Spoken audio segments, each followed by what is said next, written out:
Okay, in this lecture, we are going to learn about the present tense in Greek, and we'll just kind of learn a little bit of it, and then we'll kind of expand it as we go along.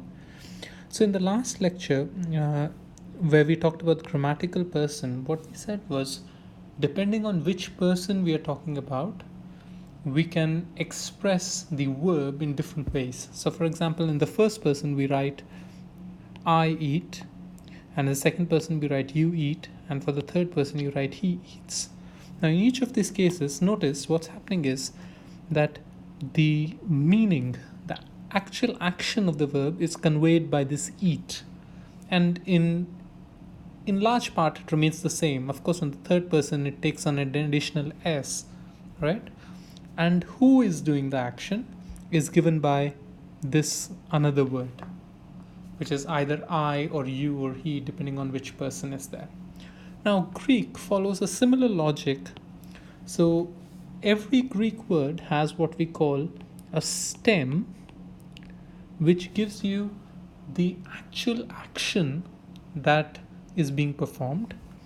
And then it has something called an ending,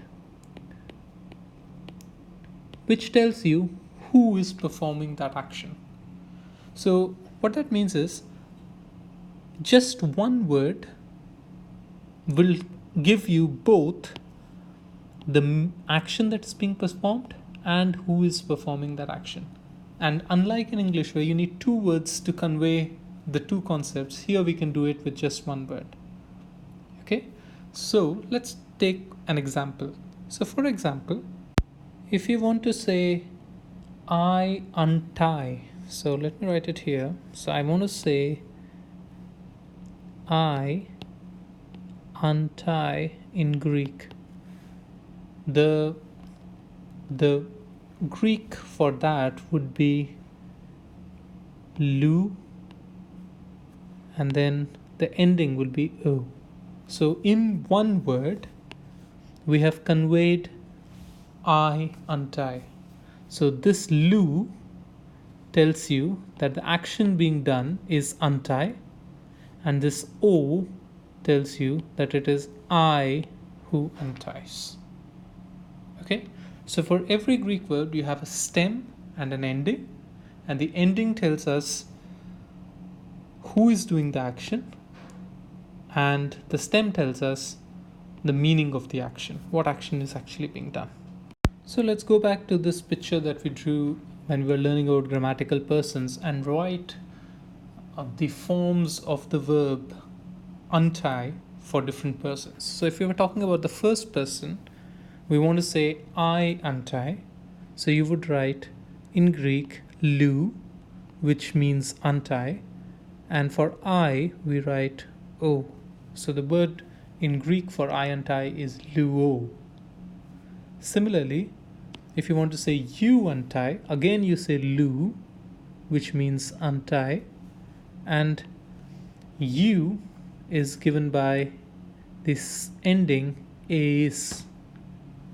If you want to say he, she, or it unties, you would say lu, and then you would say the ending would become ae. Similarly, if you want to say in plural first person, that means we want to say we untie, again untie would be lu, and then the ending would change to omen. For second person plural it would be lu, which is untie, and the ending is ete. And in third person they untie, lu, which tells you that it is the verb untie, and the ending is usin, which tells you that the verb is being done by the third person. And so we can kind of summarize what we discussed in this table.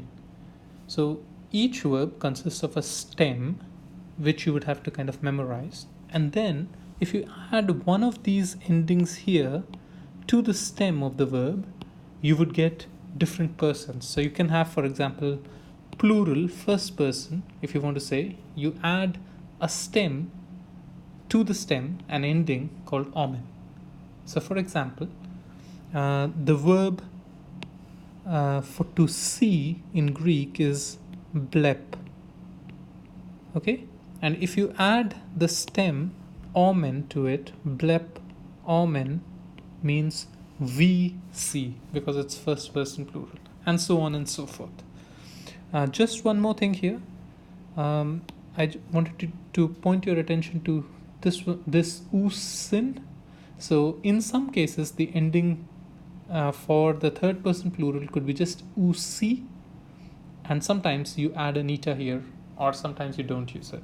So usi or usin, either way, depending, both forms are used